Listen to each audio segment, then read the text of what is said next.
gonna record both of these, right? I'm gonna record. I'm trying out with my podcast machine. I'm trying out with my podcast machine, and I'm also trying it out with uh I'm recording my podcast machine and I'm recording on StreamYard. I'm gonna see how it sounds. It shouldn't have any effect whatsoever, you know. Now, this is gonna be a funny story, kind of a funny story. Okay. Now, if you look at this picture right here, this is one of the greatest Chicago groups that have ever come out. They were an underground group. I always talk about the 8 ball lost double disc that went like platinum or double platinum. Back in the day, we used to get that. I think that was from Sam Goody. I think that came out in '98. But that this group right here is arguably one of the best groups, not just out of Chicago and around that time, but to me, they're one of the best groups that have ever come out in the United States of America. In my opinion, they were underground. And they were on that bonus disc on that 8 ball. They were on Suave House, I think, at a point. So you had Sidekick, Buck, and Nuisance. This is what we were listening to. I was downloading that stuff on Napster and MySpace and all that. So I might do a story time for that tonight. I just might. I might have to. But this is really about an ice ring job that I had by downtown. I think it was probably before 2003. It might have been 2002. So I'm going to say that this was probably 2002 when I was working at that ice skating rink. I'm going to look it up. So, like I say, when I was fresh out of high school, I was working a lot of dead end jobs, right? I was working a lot of, I was doing little dead end stuff. I was still kind of hustling and stuff like that, but it was really just kind of dead end. I really didn't know what I wanted to do. Didn't really have no male figures. My uncle used to come up from Sacramento, so he was a positive role model and all that, but didn't really have no male figures around to really just say, "Hey, man, you got to get it together."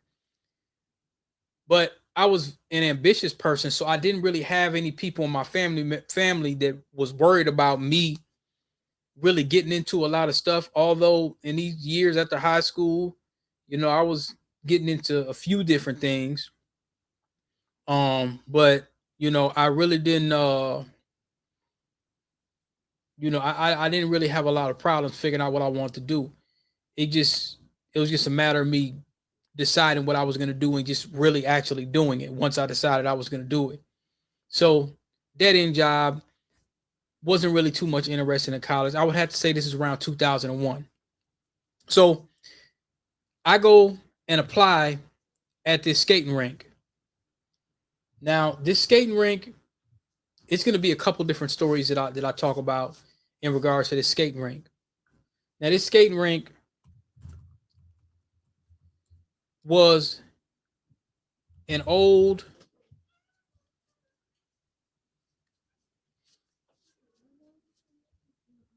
hold on one second. Hold on. All right, here.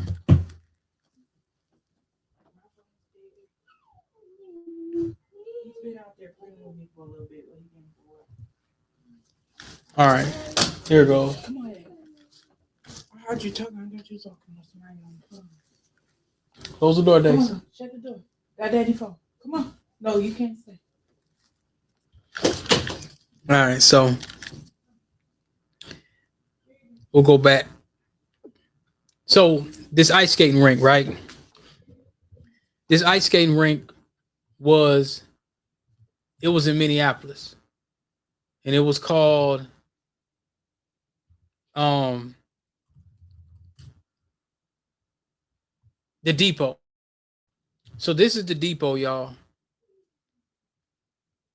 This is what the Depot is today. This is what the Depot is today. Very beautiful place. This used to be the old railroad building. But so let me type in ice skating rink, Depot. Let me see if I can get some pictures.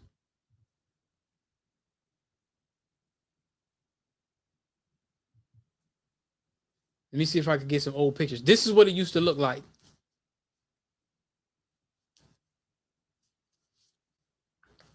It used to look like this. Now it's closed. But this is how it used to look. Let me see if I get another good picture of it. This is on Facebook. I'm trying to get a real good picture of it. This is probably the best picture that I can get of it. This is the old depot. And they're not showing it. This is how it used to look. This is the railroad station. But it's not telling. That's what it was. It was the Milwaukee Road, Rock Island, Sioux line. You could see it back from here. But I'm trying to find so y'all could get an idea of what it used to look like. I'm really having a lot of trouble trying to get the pictures because they keep showing all this old stuff. Let me see if I could get it right here. TripAdvisor. I might have to just go to TripAdvisor because I really want y'all to see what it looked like so you could get an idea. And they say it's close, best indoor ice rink we've ever been to. I don't know why they're not showing the damn pictures. It's starting to kind of get irritating. Okay, here we go. Somebody, damn it. There we go. That's how it looked right here. Let me see if I can get some other pictures. That's how it used to look. So right here is where we used to give out the shoes. That's it outside. All right, so let's go to the Google map. All right, let's go to the Google map and let's go to the depot. And that's on 3rd Avenue. So he's giving y'all this story time. All right, so look.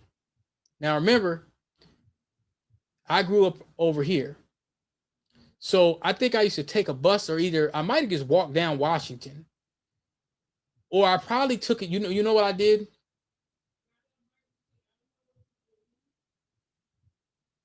But I lived down here.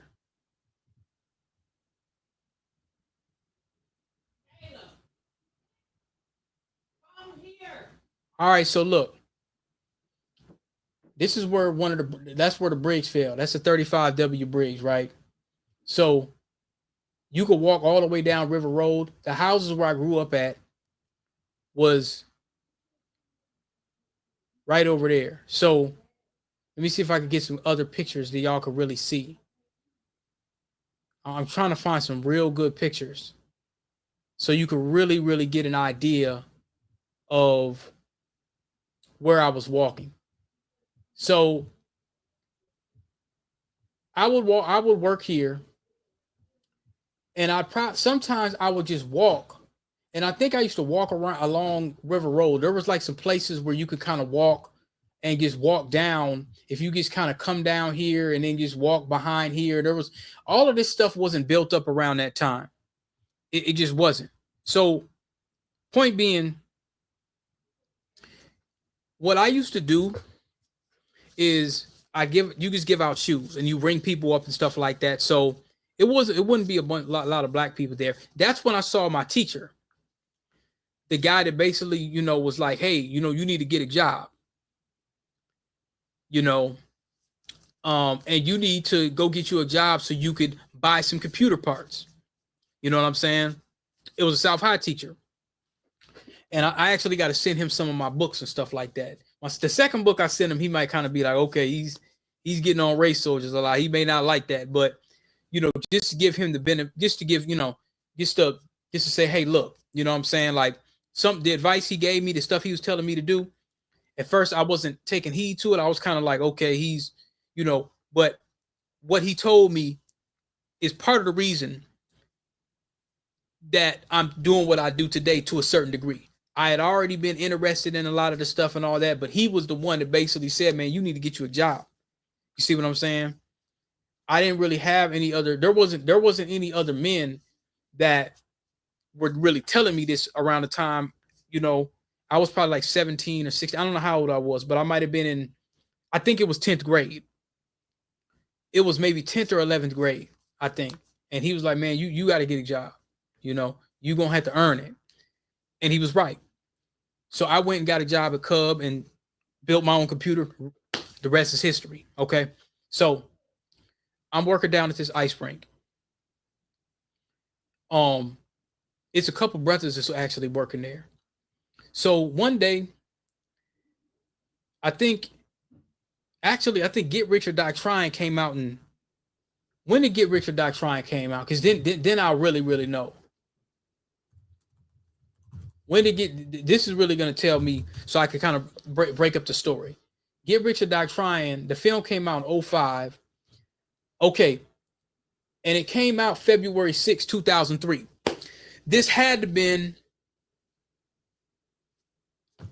when did the single come out? In the Club? Because then that'll tell me when In the Club came out. I think that might have came out maybe 6 months to a year ago. Okay, so it came out January. It was released January 7, 2003. So I went to IPR. It was warm when I think I went down to IPR. When I went to go sign up, I think there was no snow on the ground. So I might want to look at that too, so I could kind of get when the IPR, when was it founded? When was IPR founded? Because then I'll know. Let me see. When was IPR founded?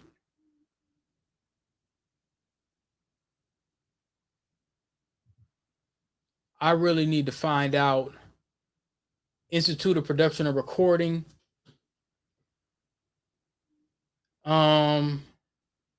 Leading, it says, will initiate a teach out of all programs leading to their close June 2023. So I guess they didn't last because, you know, the recording industry, but the Institute of Production and Recording, I was the first group of students there. So I had to been working here maybe around 2002, or it was close around that time. It had to been real close around that time, y'all. It had to been, because I remember playing 50 Cent, and I thought it was In the Club. I was playing something at one time, because, you know, like, parents would come up and they would request songs. They would request certain songs. And I remember there was a parent that came up. Me and one of the brothers was talking, and a parent came up and he heard a curse word, and he was upset, like overly upset. So I guess he didn't want his kids playing a song. He had a racist vibe to him, but, you know, because he slapped his hand on the table kind of, and I'm like, okay, he getting aggressive. You see what I'm saying? When you start doing all stuff like that, when you slam your hand down on the table, that's something different. You could get your point across, but you know, I'm taking that as a kind of as an act of violence. You see what I'm saying? So we turned the song off or whatever, and they played something else. He must have went and talked to the manager or whatever like that. So this is getting into the story. It's me. It's a few other brothers. I think it's some sisters that work there too. I can't remember, but the staff was mostly black.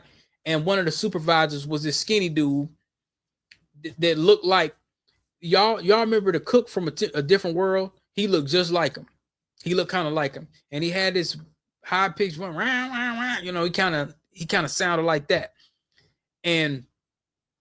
But he had like this sassy kind of voice. I think he was gay or something or whatever. But he would get on the microphone and he sounds so country. So he's like, everybody report that's how he would sound. And so, you know, whenever he would talk to us, like when he get on the microphone, people don't know. Oh, there goes the Windows update. See, earlier today, man, I was distraught. Like my whole laptop was acting real weird. It was acting real. I ain't even think I'd be able to record this, you know. So he starts talking about somebody, everybody need to return to that. Nobody really could tell what he was saying over the microphone, because, you know, he come out, it's just his words was all put together and he was loud and he was all overly, you know, just extra and stuff. And so, you know, we thought it was funny. And there was this other dude, he was from Texas, big country, 6'5", 300, like, you know, like big, like penitentiary big. He looked like he just did some time. I think he had some goals in his mouth and stuff. And, you know, we was kind of cool, but Somebody stole something or somebody did something. Some money came up missing. And let me tell you that story in a second. So let's get back to this psychodrama thing. I was making mixtapes at the time, and we were listening. Remember, I had Napster, it was LimeWire, whatever. So we downloading all this Do or Die, Ghetto Boys, Damn It Feels Good to Be Again. You know what I'm saying? I might have to get the music to really reflect what we was doing. So I'm downloading Psychodrama. Ain't no customers at that time. We just kind of putting stuff in. So we listen to music and it's blasting. So they're like, hey, DP, what kind of music you got or whatever? Because I used to bring my CDs up there too. And they like, hey, you got Psychodrama and stuff like that. And I'm like, yeah, for sure. They're like, hey, play that. So we like sweeping or we doing what we doing. And before we open it up. And we got it blasting. Getting ready to open up the depot. I guess maybe some customers came in early. They weren't supposed to come in or whatever like that. So, man, they sitting up here listening to F You Thought. So I want to play this. This is what they were hearing when we were playing it. We were playing the F You Thought song. And this is what they heard when they were coming in. They were listening to this part. This is the part that they were listening to at first. You see what I'm saying? And it came in thunderous.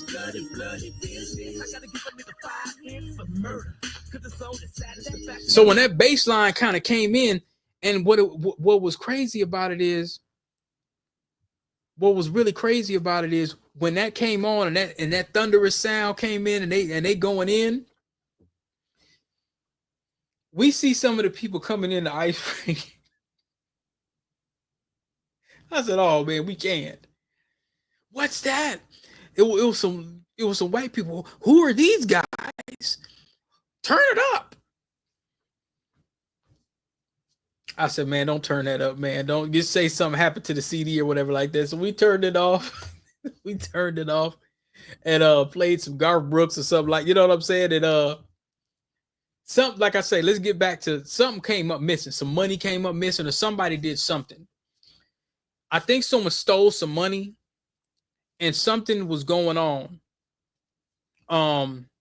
I don't know what it was, but something came up missing. Somebody stole something. And they asked me about it. I think the manager, the little lanky Sanford and Son nigga, he asked me about the money or something like that, and or whatever it was, I didn't even know what happened. And I said, well, I don't know, man. I don't know who could have took it or whatever. I come back to work, like the next day or whatever it was, and I think when I was working there, I think it was cold. Was this 2002? It at one point when I was working there, it was cold because I remember walking home. And I walked not on Washington. I took the shortcut because I could get back to the house this way right here.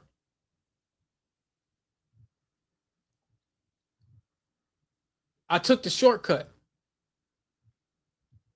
Here's the depot here. The depot's on Washington. So I didn't walk all the way down Washington and Cedar because I could have just walked down to Washington and Cedar down here and then past the courtyard to 19th Avenue, down the softball field to 1st and 20th, right here. There's the river tower. This was my old neighborhood. So let me just zoom in. I just want y'all to see this real quick. If it'll let me, damn it.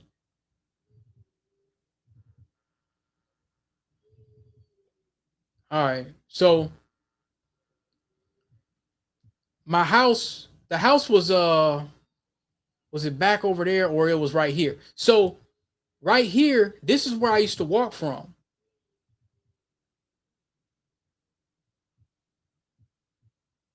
it didn't look like this. Now, we used to play on this bridge until they put this up when we was kids. We used to play right on that bridge. But as you can see, this bridge is supposed to go all the way over there with the railroad track. So we used, as kids, we used to watch the train come through here, but they shut all that down.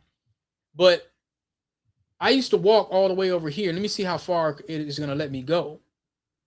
Oh, okay, this ain't. Well, let me see how far it let me go. Okay, so that's under. Let me see where that's at. Okay, that's the tower. So I must have walked somewhere around here and then ended up on West River Road Parkway. And I walked. Let's see how far it lets me go. I just want y'all to see this. So now you see why I took the shortcut. So I walked down here. I could have walked right over here by Washington, but the depot is right up here. If you keep walking, see, it wasn't like this. It wasn't built out like this. You see what I'm saying? Now, around here, if you look right here, you'll see why I took that area. So Washington is up here. And so I probably walked down Washington, or I walked down over here and then ended up and came right here. This right here, none of this was like, it wasn't like that. But this was nothing but rocks. And one night, I seen a dude laying there. It was cold. It was real cold outside when I was walking home. And I seen some dude, I think he was like a homeless dude or something like that. And, you know, I didn't really want to call the police because I'm a black man in the middle of the night behind some sketchy looking areas. And you won't probably think that I did something. Now I kind of regret it. Like I should have called. I don't even know if I had a cell phone back then. I think I did. I think I had Sprint or something. But I kind of regret that I didn't call because it was cold. And I don't know if the guy was alive or not. So I kind of regret that I didn't call. But, you know, I'm young. I'm real young. I'm like, man, shit, I think the police gonna think I did something to him. So I didn't hear anything on the news or whatever. You know, he might have been kind of just laid out. So I don't think, but it was very cold outside. And I don't know if he got up eventually or something happened to him. But, you know, when I seen a body get sitting there, I said, man, it's too late for me to be calling the police. And then we're back here. There's no lights. There's no nothing. I felt like I was putting myself in danger. But now that I look back, maybe I should have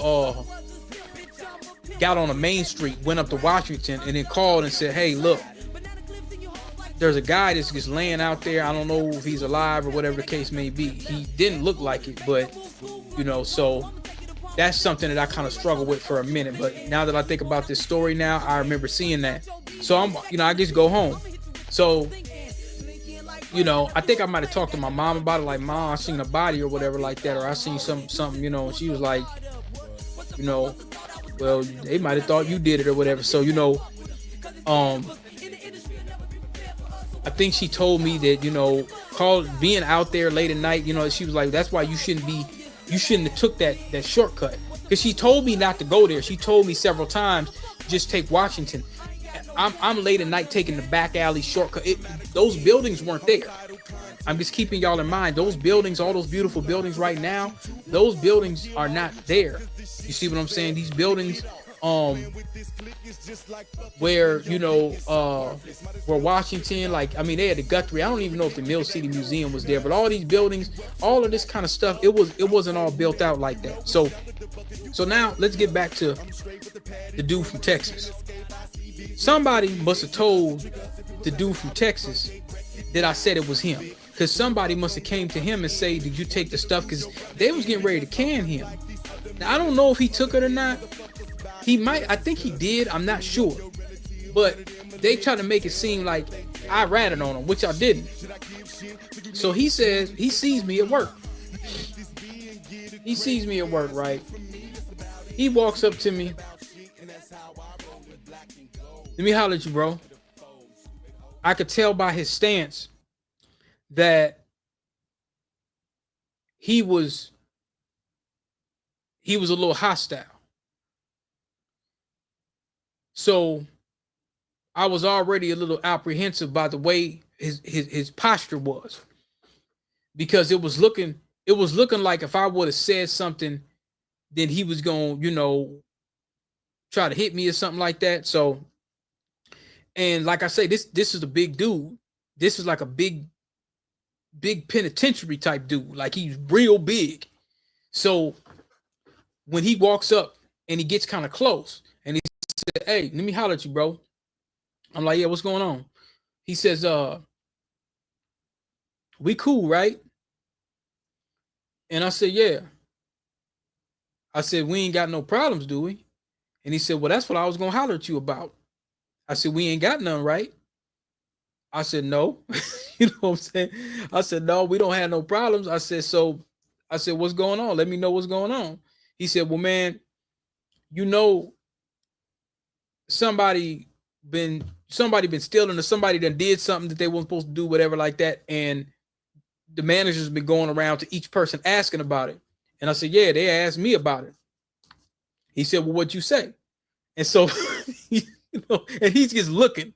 He's looking to see if there's any deviation or any suspicion of me lying or looking. And I could tell he's mad about this shit. So I'm like, I didn't tell him nothing, which I didn't. It is funny to me now. I'm trying to keep a straight face because the look on his face, you can see his teeth, his gold teeth was like he kind of like lightweight gritting, like he wants like you could tell he's fuming, he's mad because somebody done told that I didn't did it. So I said, so I take a step back a little bit and I put my hands up like this, like I'm holding my hands, and I said, "Who told you that I said, that?"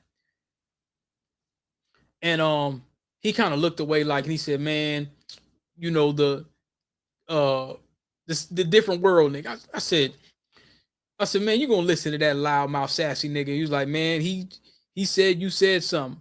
I said, "When did he say it happened?" Well, he wasn't sure. So, and I see the little San Francisco, the different world looking, and with he had a bald shiny head and a little thin lizard neck. You know what I'm saying? He looked like you ever seen the Geico gecko?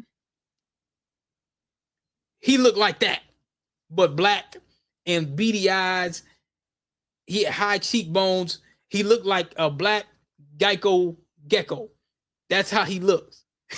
I'm saying, I mean, with a high, sassy voice. You know what I'm saying? So I look over at him and he ducks down. He really looks like a lizard, like he's scurrying into like a little, you know what I'm saying? So I look over at him and he looks at me and kind of ducks his. I said, "Why is that nigga ducking and guilty and stuff like that?" He said, "Well, because he sees us talking and we sorting it out." So I said, "I didn't say nothing to you."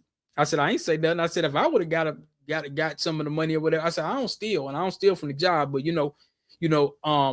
even if I would have known that was you that did it, and I think that nigga did it, but even if I would have known you would have did it," I said, "It ain't got nothing to do with me." So uh he's kind of still sitting there looking. He's trying to figure out whether I'm telling the truth or not. So I'm thinking in my mind, I had a pair of shoes that I had been wiping off or something like that. And he's still kind of looking at me like the manager probably wouldn't lie about this. So he said, "You show you didn't touch." So I set my skates down. And then because see, in his mind, he's probably like, "Okay, I'm way bigger than this." And he was. He was way, way, way bigger than me. But in my mind, I'm sitting there thinking like, okay, we looks like we gonna get it on at work. You see what I'm saying? Because I could tell that they were getting ready to let him go. So maybe he did do it and they caught him and they were just trying to figure stuff out. And instead of it's the manager, he was scared. He thought that he was gonna get beat up, so he probably said that I told him that, which I didn't. You see what I'm saying? So at that point, I was like, oh, I was thinking like, okay, I'm gonna have to get it on with this big dude. And so we still kind of talking and stuff like that. And I'm like, well, shit, this man ducking all, he's acting all weird and stuff like that. I said, he's the manager. Why is he acting all weird? He said, well, I asked him. He said, and he was acting all nervous and stuff like that. I said, so he feels nervous. He said he's afraid of you wanting to beat him up. I said, you know, I didn't tell on you, but I'm not afraid of you beat me up or trying to beat me up. So in so many words, I'm kind of letting them know, yeah, you 6'5", 300. The way that you think you gonna do me, like you gonna do the other guy, this ain't gonna be your normal kind of fight. Yeah, I'm a lot smaller than you, but if I get close, and that's what I'm thinking in my mind. You know what I'm saying? And he could kind of see that I was leery, but I wasn't afraid. You see what I'm saying? Because the other dude he kept looking and ducking, and he kept, every time we look over, he looks back at us, and then he ducks off behind the counter and stuff like that. And I'm like, okay, he must have made this stuff up or whatever like that, you know. So he's hoping that the dude don't beat him up for catching him if he stole it or whatever. And I'm telling him I didn't say nothing, which was the truth. You know what I'm saying? So he kind of calms down for a little bit. He's still kind of like, man, but I told him, I said, man, if he's saying that, did he catch you take something? So then when I start asking dude starts to be like, well, man, no, they didn't catch me with nothing. And I'm sitting there like, man, he probably took it and got caught, but they couldn't prove it. You see what I'm saying? Because there was no cameras, or it could have been some cameras. I don't know. But yeah. So at that point, I don't think I seen him again. And I don't know if they laid off the staff or I quit. I can't remember what happened after that. But, you know, I thought we was going to get it on in that ice rink. You know what I'm saying? And, you know, I think that would have been a bad thing. And like I say, dude probably would have put it on me, but I would have got a hold of one of them ice skates. Oh, I'm gonna eat. Yeah, when you I'm only like right now, like I'm 5'8". I'm 5'8", 175 or something like that. You know, like I'm not a midget, but at the same time, dude, you 6'4", 3. You know, like you you a lifer or something like that. I'm gonna even the fight. You gonna get hit with one of these ice rinks. You gonna get hit with one of these ice skates. That's what I was thinking. That's why I set him down and I said, okay, if I think he's lunging, he gonna get hit with one of the ice skates, and then we gonna knuckle up. You know, even if I lose or whatever. But he was gonna be in for a serious match, because what he thought he was gonna be able to just the manager. I could tell the manager would only look like he would fight him. He looked like he would run and hide and all kind of stuff and call the police. I'm not doing all that, man. If it's, you know, so he walks away and he goes back over to the manager. And they have a little altercation, like kind of verbal or whatever. And he said, yeah, you trying to get me fired and all this kind of stuff like that. So he's kind of getting on the manager. Now the manager's trying to act like he don't know what was going on or whatever. Like he ain't having nothing to do with it. You the manager. You must have said something to the big bosses. But they ended up letting that dude go. To my knowledge, they ended up letting that dude go.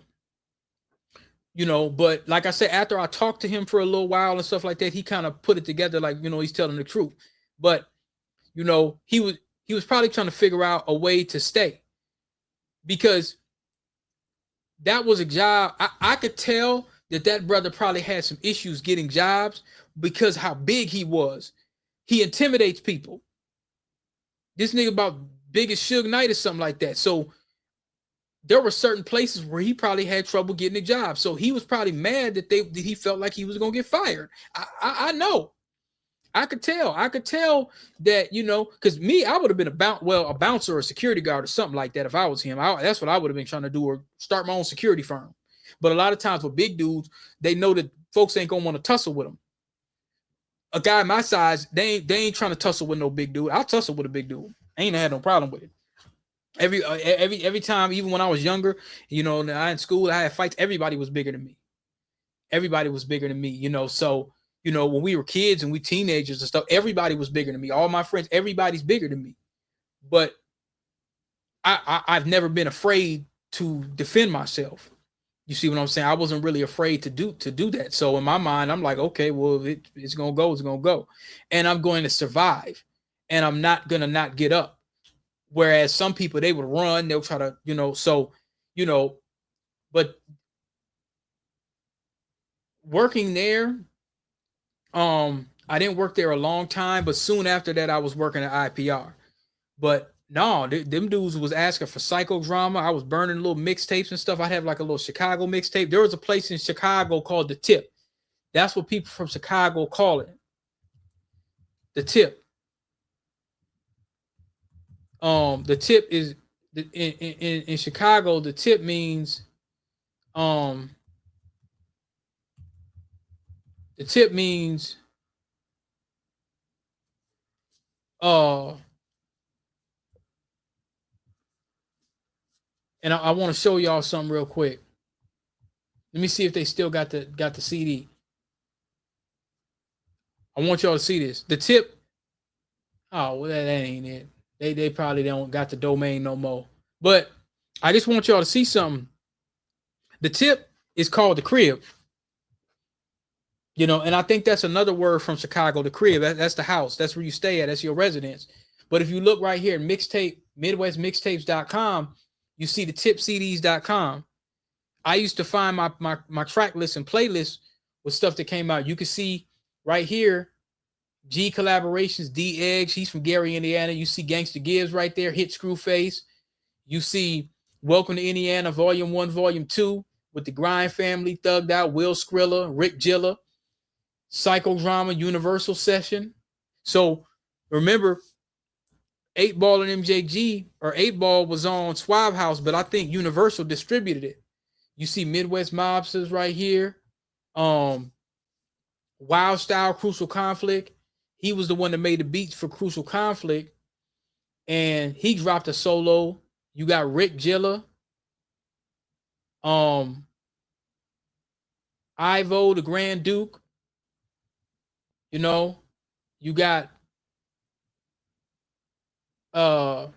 Freddie Gibbs, the Babyface Killer album. That's a great album. One of my favorites. You got C Mob, you got Thugged Out. A lot of these guys I used to hear on the Murder Inc. magazine, not Murder Inc. magazine, or the Murder Dog. The Murder Dog. So if you look right here, let me see if this is one of them right here, the Ill Tip. I just want to see. Then I could show y'all. So this looks like, no, I don't know if that's one of it. No, that's another album. But they had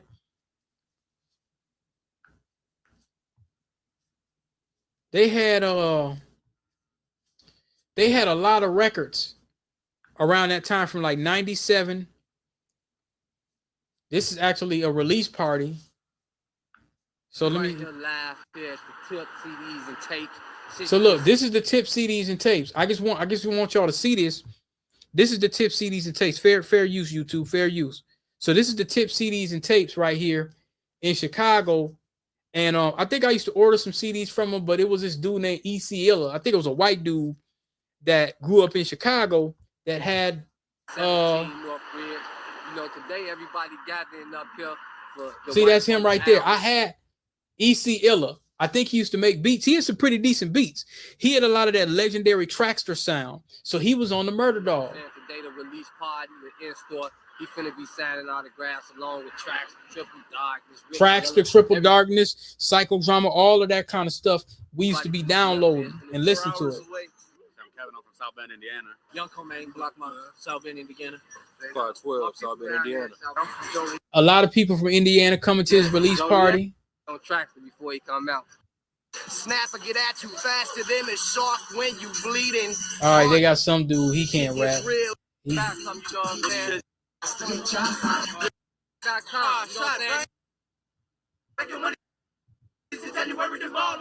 Okay, so they got, but this is a release party. This is where a lot of them tapes, man, you could get, you could get there. So those were I remember seeing that a lot. And anybody from Chicago, I'm not from Chicago, but anybody that's probably from Chicago probably knows where that area is. I don't know where it is. I don't even know if it's still around.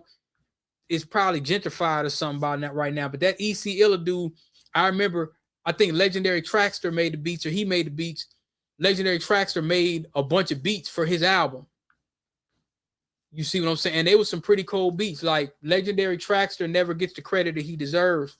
But that's what we was playing around that time. When I had that ice skate rink, I'm playing Psychodrama, because some of my friends that was from Chicago, they would be like, hey, download this. And then when you download something and you search something else, it'll show like a list. Because a lot of these people, they have all this stuff on their computer. So you're sharing with people all around the world, really around the nation. So you're hearing stuff like Snipers. To me, these are offshoots of Psychodrama and Do or Die. So Twister, all of that kind of stuff. That's what we was playing. 98, we playing that in high school. You listen to See Murder, Life or Death, and you listen to Adrenaline Rush. 97, and then that came out in 97. And right after 97, Speed Out Mobsters come out. So that's you could not be in Minneapolis and not playing that. Yeah, you messing with the Tribe Called Quest and the Busta Rhymes and all that stuff too. But 9 times out of 10, if you're from the surrounding cities in Minneapolis, if you're from Milwaukee, Chicago, and I'm quite sure they listen to it down south as well. But that's what we was playing. That's what we was playing around that time. And like I say, these dudes, these guys, they be asking me for mixtapes. So I was doing that too. I probably still had the same computer that I built in 97, 98 at Nano Systems. I was going to go to Nano Systems today, but I didn't end up going to St. Paul. So next time I'm close, y'all, I'm going to go and I'm going to get that footage, because I want y'all to see that. And I want to tell a story about Nano Systems.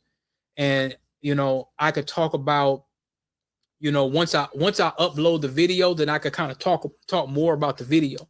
So, the next video we going to have is probably going to be about, in 97, when I was working at the What's Up Youth Info line. That was around about, I think, 97. And I left. I was working downtown. The What's Up Youth Info line. Basically, it's a phone line for kids to call up. And, it had a little corny commercial. It's like, what's up? So you got to say, what's up? And it's so damn corny when you hear white people say it. But you just talk about what's up. So they just use a little goofy tagline. What's up? So when you call up, you got to be, when they call up, you got to tell them what's going on. Like kids, it's for kids to call up and find out what's going on. When is this park open, or what activities is going on? You know what I'm saying? So that's something that they had.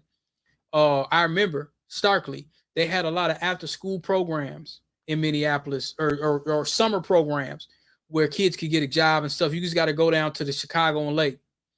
You got to go down to Chicago and Lake, and it's nothing like how it used to be now. Now you see a lot of immigrants up there and all that. Most of the time back then, you see nothing but the freedmen up there. You might see here and there, you might see, somebody, you might see somebody, you might see a white person here and there. But I remember Chicago and Lake. I just remember seeing black folk. I'm just gonna be honest. I don't remember seeing. There wasn't a lot of immigrants there, man. It just wasn't, And like I say, you're a young dude. You dress kind of fresh. The sisters is on you. That was a spot to be. So I'm gonna go ahead and make a story time about that, because that was interesting. All right, so I'll upload this in a minute, y'all.